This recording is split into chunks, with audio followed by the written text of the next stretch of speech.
खुलुमबाय लोगोसे गासैबो मानगोनां मेलेमजिबि रायजो राजा नोंथांमोनखौ फिन खनसेबाव आंनि बे गोदान भिडिअ बरना लाग्रोनाय जाबाय। दिनै प्रमद बर' बिथांमोना लोगोसे प्रमद बर' बिथांमोनखौ ब्लाइन्डलि फल' खालामग्रा माखासे सुबुंफोरा थांनाय 17 इयार्सआव बीपीएफ पार्टिया जेब्ला जोंनि बीटीसी काउन्सिल गभर्नमेन्टखौ रुलिं खालामबाय दंमोन बे 17 इयार्सआव जेबोआनो मावाखै होननानै बुंबाय थायो ना होमबा। दा दिनै बे थांनाय 17 इयार्सआव बानायबोनाय बै लामा दालाङाव बानायबोनाय बै खुन्थियाफोराव दिनैयो इउपिपिएल पार्टीनि माखासे वर्कार्सफोरा गावसोरनि इउपिपिएल पार्टीनि इमेजखौ हाइलाइट खालामनो थाखाय बै दालांफोराव बै खुन्थियाफोराव इउपिपिएल लिरगासिनो दङ। दा दिनैयो माखासे ओरैबायदि बाथ्रा बुङो जायफोर बाथ्राफोरखौ थारमाने बुहुमनि माने रायजो राजाफ्रा माने गनायथावनोनो हाया। जेराव 17 इयार्सआव जेबोआनो मावाखै होननाय बाथ्राखौ सोरबा गनायगोन नामा? गनायगोन मानगोनां रायजो राजा नोंथांमोन। दा दिनै स्पेसियली मोनसे बाथ्राखौ सावरायगोन जे थांनाय 2020-27 जानुवारियाव मानाव गेदेर एनडिबि ब्रादार्समोनखौ लानानै जा मोनसे बिटिआर एग्रिमेन्ट बे बिटिआर एग्रिमेन्टनि एमओएसआव थानाय 7.2 क्लजनि सोमोन्दै दिनै सावरायगोन। जे बिटिआरनि एमओएसनि 7.2 क्लजआव मा लिरनाय दं जे government of Assam will take effective measures to protect cast land grazing land and water bodies from illegal encroachment। दा बेवहाय सिगाङावहाय जितु बीटीसी एकर्डनि गेजेरजों जोंहा माखासे माने मोनथायफोरा राइट्सफोरा दंखायोमोन जेराव बीटीसी एकर्डखौ 6 शिड्युलनि मोनथाय होनानै एकर्ड खालामनानै लाना फैनाय जादोंमोन। दिनै 6 शिड्युला जों ट्राइबेल हारिफोरनि थाखाय बेसेबांनि मोनसे इम्पर्टेन्ट मोनसे मोनथाय बे 6 शिड्युलाव गासैबो रोखा रोखा लिरनानै दोननायखौ जों दिनै नुनो मोनो। आरो बे 6 शिड्युलनि माखासे मोनथायफोरखौ स्पेसियली जोंनि बे बीटीसी काउन्सिल पलिटिकल सिस्टेम बा बिटिआर ओनसोलनि माखासे 6 शिड्युलनि मोनथायफोरखौ आसाम स्टेटनि माखासे intellectual master minded anti tribal anti Bodo' हारिनि लिडारफ्रा दिनैयो डिस्ट्रय खालामनो नाजागासिनो दङ। दा बे बिथिंनि बेलायाव बिसोरो जोंनि बर' हारिनि साफा सानै लुबैसुला आखुनि लिडारफोरखौ पलिटिशियानफोरखौ पलिटिकेल लिडारफोरखौ दिनै बिसोरो इउज खालामगासिनो दङ। आरो बै एन्टि ट्राइबेल एन्टि बड' हारिनि माखासे मास्टार माइन्डेड लिडारफोरनि पलिटिकेल माने पेकेजाव जोंनि बर' हारिनि साफा सानै लिडारफ्रा गोजोमनानै आरो बैसोरनि अर्डार बायदि बैसोरनि बिथोन बायदि जोंनि सिगाङाव पलिटिकेलि नन पलिटिकेलि गावबा गावनि क्रेडिटनि थाखाय गोबां रोखोमनि माने दा समाव ड्रामा दिन्थिबाय थानायखौ जों दिनैयो नुनो मोनगासिनो दङ। नंगौना नङा मानव गेदेर रायजो राजा नोंथांमोन? दिनैयो जोंनि बीटीसी ओनसोलनि बा 6 शिड्युलनि माखासे मर्यादाफ्रा आसाम स्टेटनि आन्डाराव थांफिनबायबा आरो स्पेसियली हानि जेंनाखौ जों जुदि सावरायनो थाङोब्ला दिनैयो जाय बाथ्राखौ बे बिटिआर एग्रिमेन्टनि 7.2 क्लजआव जों लिरनानै दोननाय नुनो मोनदों जे फरेस्ट लेन्ड कास्ट लेन्ड थौजिनि हा ना होमबा ओमफ्राय ग्रेजिं लेन्ड ओमफ्राय पाट्टा गैयै जा माने हाफोर बे गासैबो माने मा आसाम स्टेट गभर्नमेन्टनि माने जाजोबनो थांगासिनो दंबा बिसोरो गावसोरनि आन्डाराव लानानै दिनै बिसोरो बै हाफोरखौ दिनै नोजोर होगासिनो दङ। जेराव दिनै स्पेसियली बे बिथिंनि सायाव बयनिख्रुइबो देरसिन गेदेर एग्जाम्पल महरै थांनाय बावैसो सान सिगाङावहाय बे पर्बतजरा बासबारि फाग्लिजरा ओनसोलनि 3500 बिगा हाखौ आदानि कम्पानिनो होनो थाखाय नांथाब नाजागासिनो दंमोन। आरो बे बिथिंनि बेलायाव बीटीसीनि दानि सीएम प्रमद बर' बिथांमोनाबो दिनैयो गोबां रोखोमनि माने थुलुंगा होदोंमोन जेराव बै पर्बतजरा बासबारि ओनसोलनि मानगोनां रायजो राजाफ्रा बे हाखौ रैखाथि खालामनो थाखाय गोबां रोखोमनि आन्दोलन खालामदों, गोबां रोखोमनि प्रटेस्ट खालामदों आरो गोबां रोखोमनि दुखु सातजालाखौ सहायनो गोनां बाध्य जानानै फैदों। बेबो जोंनि गावनि हाखौ रैखा खालामनो थांनानै दिनै बेसेबांबा गोलाव सम बुहुमनि साफ्रोम बर' फिसाफ्रा जोंनि बे हाखौ रैखा खालामनो थाखायनो आरो बे हाखौ सिकिउरिटि खालामनो थाखायनो आन्दोलन खालामबोबाय आरो बे हानि थाखायनो हाजार हाजार बर' फिसाफ्रा दिनै गावबा गावनि बेसेन गोसा जिउखौ बावसोमलांनांबाय। दिनैयो जायफोर लिडारफ्रा जायफोर दैदेनगिरिफ्रा जोंनि बर' हारिनि थाखाय गणतान्त्रिक लामाजों बा बायदि बायदि लामाजों दिनै दावहा नांबोदोंमोन जोंनि बर' हारिखौ रैखाथि होनो थाखाय बैफोर माखासे लिडारफ्रा दिनैयो जोंनि बीटीसी काउन्सिल पलिटिकल सिस्टेमाव एन्ट्रि मारि फैखांनायनि उनावहाय गरसे गरनै लालस मोनखांनायनि उनावहाय जोंनि बर' हारिनि माखासे मोनथायफोरखौ बिसोरो दिनैयो गोसोआव थाबाबो गोसोआव गैयै बायदि माखासे एक्टिं ड्रामाफोरखौ दिनै दिन्थिगासिनो दङ। दिनै जोंनि 6 शिड्युल एरियायाव नन ट्राइबेल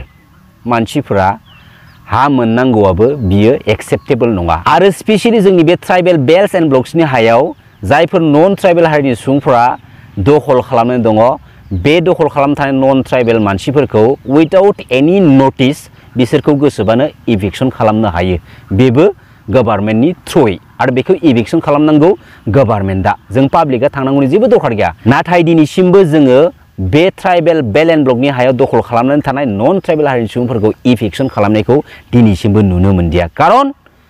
गोहो गोलोन्दां देवानि दैदेनगिरि लिडारफ्रा जोंनि बर' हारिनि बिखायाव दिनैसिमबो दङ जायनि थाखाय जों दिनैसिमबो गावनि निजेनि आंगो हाखौनो जों दिनै रैखा खालामनो हायाखै दिनै जोंनि हायाव थानानैनो जों दानलाय सुलाय खालामो दिनै जोंनि हायाव थानानैनो जोंनि बिमा माहारिखौ बिसोर दिनै जिनाहारि खालामनानै फोथायो आरो दिनै जोंनि हायाव थानानैनो जों बर' फिसाफोरनि बेसेनजों मोननाय बे बिटिसि पलिटिकेल सिस्टेमाव बिसोरसो दिनैयो राजनितिकनि पलिटिक्सनि गेदेर गेदेर बाथ्रा बुंनो दिनैयो सानफा एफा बिसोरो गोहो बोलो मोनगासिनो दङ खारन बेनि गुबै गुदि जाहोनानो जाबाय जोंनि बर' हारिनि माखासे लोरबां पलिटिशियान लोरबां दैदेनगिरिफोरनि थाखायनो दिनैयो माखासे नन ट्राइबेल हारिनि सुबुंफ्रा जोंनि हायाव थानानैनो जोंनि बेसेनजों लानानै फैनाय पलिटिकेल सिस्टेमाव दिनैयो बायदिसिना जालांनाय जारिमिन बाथ्राफोरखौ दिनै गोसो बायदि बाथ्रा बुंनानै दिनै दुंहाव थासारि लाबोनो नाजानाय माखासे नुथायफोरखौ जों दिनै नुनो मोनगासिनो दङ आरो बे जोंनि हाखौ रैखाथि होनो थांखि लानानै आरो रैखाथि होलांनांगौनि थाखायनो मानाव गेदेर हाग्रामा महिलारि सारमोना अर्थात मानाव गेदेर बिएलटि ब्रादार्स मोना थांनाय 2003 फेब्रुवारियाव स्टेट गभर्नमेन्ट आरो सेन्ट्रेल गभर्नमेन्टखौ लानानै बिटिसि एकर्डखौ स्पेशली हाखौ रैखाथि होनो थांखि लानानै 6 शिड्युलनि दथि फारिलाइनि मोनथाय होनानै बिटिसि एकर्डखौ खालामनानै लाना फैनाय जादों जेराव 6 शिड्युलनि मोनथाया बे प्लेन्स एरियायाव गनायथि गैया जाय प्लेन्स एरियायाव गनायथि गैयै 6 शिड्युलनि मोनथायखौ भारत संबिधानाव गोदानै मोनसे संबिधान एक्ट खालामनानै बे बिटिसि एकर्डखौ खालामनानै लाना फैनाय जादों बे 2003 फेब्रुवारियाव दा दिनै मोनसे बाथ्राखौ गोसोआव लाखि मानाव गेदेर रायजो राजा नोंथांमोन दिनै बिटिसि एकर्डनि गेजेरजों लाबोनाय 6 शिड्युलनि जा मोनथायफोर बे 6 शिड्युलनि मोनथायफोरखौ आसाम स्टेटनि माखासे एन्टि बड' एन्टि ट्राइबेल हारिनि माखासे लिडारफ्रा दिनै स्क्रेप खालामनो नागिरदों सिख्रबनो नागिरदों जेराव थांनाय बावैसो सान सिगाङावहाय सनितपुर बिश्वनाथ गहपुरनि जा 87टा गामिया जोंनि बिटिआर ओनसोलाव हाबदों मोजांनि बाथ्रा नाथाय बे हाबनायनि माखासे डिस्टेन्सफोरखौ जों जुदि नायोब्ला आरो मिथिनाय बायदिब्ला दा नुनाय बायदिब्ला 100 किलोमिटार मिनिमाम माने 150 किलोमिटार डिस्टेन्स जागोन बायदिखौ जों दिनै नुनो मोनदों दा जाय एरियाखौ जोंनि बिटिआर ओनसोलाव सोनाय जादों बेखौ मा सेटेलाइटजों माने नायनानै दिनै बेफोरबायदि खालामनानै दिनै बिटिआर सोस'नाय जादों दा दिनै बेराफारसेथिं 87टा गामिखौ जोंनि बिटिआराव सोबाय मोजांनि बाथ्रा नाथाय जितु एकर्ड एग्रिमेन्टआव लिरनाय बायदिबा कन्टिजियास माने बिटिआर ओनसोलनि साखाथियाव थानाय हेभिं मेजरिटि बर' गामिफोरासो माने हाबग्रोनांगौमोन दा जियानो जादोंला मोजांनि बाथ्रा दा 87टा गामि हाबबाय मोजांनि बाथ्रा गामि सोस'नायनि खामानिया जुदि जाबायब्ला गामि दानख'नायनि खामानियाबो जानो थांगासिनो दङ आरो दा समाव जों मिथिनाय बायदिब्ला 800टा गामिफोरा जोंनि बे बिटिआर ओनसोलनिफ्राय दानख' जानानै आसाम स्टेटआव लांजागोन जेराव जोंना बेराफारसेथिं अनलि 87टा गामिफोरा बिटिआर ओनसोलाव सोसनजादों बे 87टानि उल्थायै 800टा गामिफोरा दिनै दानख' जानानै आसाम स्टेटआव थांनो लामा लागासिनो दङ बा बिसोरो लांनो फैगासिनो दङ दा दिनैयो एक्सक्लुसन आरो इनक्लुसन दा दिनै 800टा गामिया जुदि जोंनि बिटिआर ओनसोलनिफ्राय दानख' जानानै आसाम स्टेटआव थांनाय माने जोंनि बे ट्राइबेल बेल्ट एन्ड ब्लकनि हा आरो जोंनि बे 6 शिड्युलनि हाया आसाम स्टेटआव थांनाय जागोन ना जायाखै अब्ला दिनै लसआ सोरहा दङ जों बर' हारिया दंना गैया हा जों बर' हारिया दंना गैया दिनै फार्स्ट अफ अल दिनैनि बे समाव पलिटिक्सआ जिहेतु जोंनि बिखायाव फैबाय जेब्ला बे पलिटिक्सआबो जों बर' हारिनि थाखाय मोनसे बयनिख्रुइबो इम्पर्टेन्ट पार्ट जानानै फैबाय दा दिनै बे पलिटिकेल सिस्टेमखौ गामिनि गथ' गथायनिफ्राय लानानै साफ्रोमबो बर' सुबुंफोरा दिनै गोथौ गोसोजों बुजिनानै लानाया जोबोद इम्पर्टेन्टनि सम दिनैनि बे समाव जेराव जोङो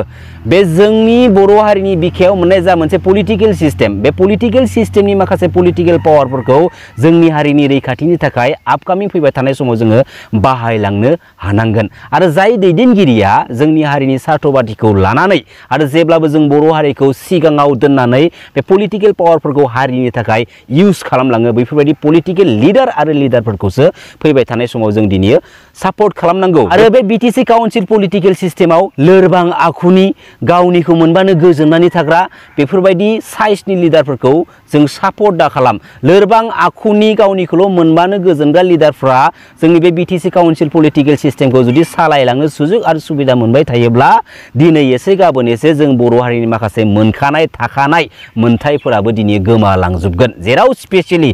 बयनिख्रुइबो गोथां फोरमान महरै मानगोनां रायजो राजा नोंथांमोननि सेराव बिटिसि एकर्डनि गेजेरजों मोनबोखानाय माखासे संबिधानिक जों बर' हारिनि थाखाय ट्राइबेल हारिनि थाखाय जायफोर मोनथायफोर बै मोनथायफोरखौ प्रमद बर' बिथांमोन बायदि माखासे गावनिखौल' मोनबानो गोजोनग्रा गावनि सिमांफोरखौ माने जाफुंहोनो हाबानो माने गोजोनग्रा देरहासार जानाय मोनग्रा बेफोरबायदि लिडारफ्रा खोमानानै फैदों बे बिटिआर एग्रिमेन्टनि गेजेरजों। दिनैयो बिटिसि एकर्डनि गेजेरजों जोंहा थोब्लिद माब्लिदबाबो मोनसे पावारखौ लानानै जोङो सालायनानै मोनसे सुबिदा दंमोन। बै माखासे सुबिदाफोरखौबो दिनै बिटिआर एग्रिमेन्टनि गेजेरजों दिनै खोमानानै फैदों आरो बिटिआर एग्रिमेन्टनि गेजेरजों बेल' नङा मानाव गेदेर एनडिबि ब्रादार्समोनखौबो हालाय हाफाय खालामदों। जाय मानाव गेदेर एनडिबि ब्रादार्समोननि बिटिआर एग्रिमेन्टनि गेजेरजोंसो प्रमद बर' बिथांमोन बायदि माखासे लिडार्सफ्रा बे जोंनि बिटिसि काउन्सिल पलिटिकेल सिस्टेमाव एन्ट्रि मारिनानै साफा साफा लिडार जानो हादों आरो स्पेशली बेनि आन्दोनि गुबै बिहोमाया जाहैबाय नों आं जों बयनिबो नैबे बेसेन गोसा मोनफा मोनफा भट। बे जोंनि बेसेन गोसा भटखौ जानला मेनला लुजार लोरबां लिडारफोरनो दाथुखा आरो दिनैनि बे समाव जोंनि बे बिटिसि काउन्सिल पलिटिकेल सिस्टेमखौ जों बासायनांगोन आरो बे बिटिसि काउन्सिल पलिटिकेल सिस्टेमनि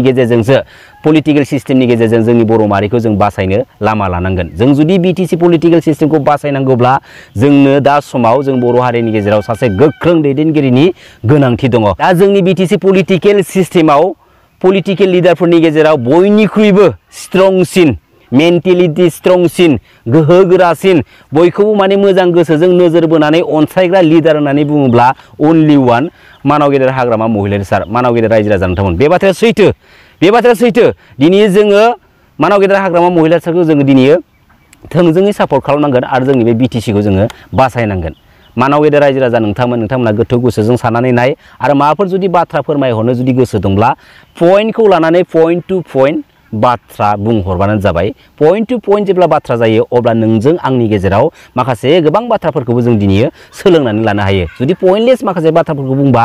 नोंबो सोलोंनानै लानो हानाय नङा आंबो सोलोंनानै लानो हानाय नङा। गतिके पइन्ट टु पइन्ट डिबेट खालामलायनांगौ नङा होमबा मानाव गेदेर रायजो राजा नोंथांमोन। गोजोन्थों खुलुमबाय। जय बर' हारिनि जय बर' बिमानि।